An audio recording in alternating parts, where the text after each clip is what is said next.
AP assembly ఎన్నికల్లో ఈసారి ఎవరు గెలుస్తారు అని అడిగితే వైసీపీ అనే ఆన్సర్ వినిపిస్తోంది. దీనికి చాలా కారణాలున్నాయి. కొంతమంది కూటమి అంటున్నారు. అయితే ఎవరికి ఓటేయాలన్నది వారి వారి వ్యక్తిగత అభిప్రాయం. అయితే ఈసారి ఎన్నికల్లో కొత్త ఓటర్లు యూత్ అంతా కూడా వైసీపీ వైపు మొగ్గు చూపిస్తున్నట్లు తెలుస్తోంది.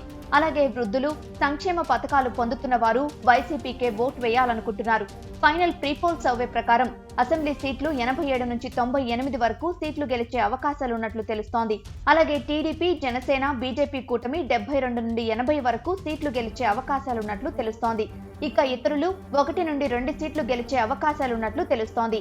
అలాగే పార్లమెంటు సీట్ల విషయానికొస్తే వైసీపీ 13 నుంచి 15 వరకు సీట్లు గెలిచే అవకాశాలున్నాయి. అలాగే టీడీపీ, జనసేన, బీజేపీ కూటమి 10 నుండి 12 వరకు సీట్లు గెలిచే అవకాశాలున్నట్లు తెలుస్తోంది. అయితే ఉద్యోగులు, నిరుద్యోగులు వైసీపీపై కొంతమేర అసంతృప్తితో ఉన్నట్లు తెలుస్తోంది. ప్రభుత్వ ఉద్యోగులు వాళ్ల పీఆర్సీ కోసం, మొదటి తారీఖున జీతాల కోసం, అలాగే చంద్రబాబు వస్తే భూధరలు పెరుగుతాయని ఆశలు పెట్టుకున్నారు. ఏదేమైనా రేపటితో ఎన్నికల అంకానికి తెరపడబోతోంది. మరి ప్రజలు వాళ్ళకి మంచి చేస్తామని ప్రకటించిన మేనిఫెస్టోల్లో ఏది నికరంగా అమలవుతోంది అనే విషయాలు తెలుసుకుని ఓటేస్తే భవిష్యత్తు బాగుంటుందని అందరూ తెలుసుకోవాలి. ఒక్క సిరా చుక్క మీ 5 ఏళ్ల భవిష్యత్తును నిర్ణయిస్తుందని మర్చిపోకండి. నోటా ఓటేయద్దు, ఓటేయకుండా ఉండద్దు.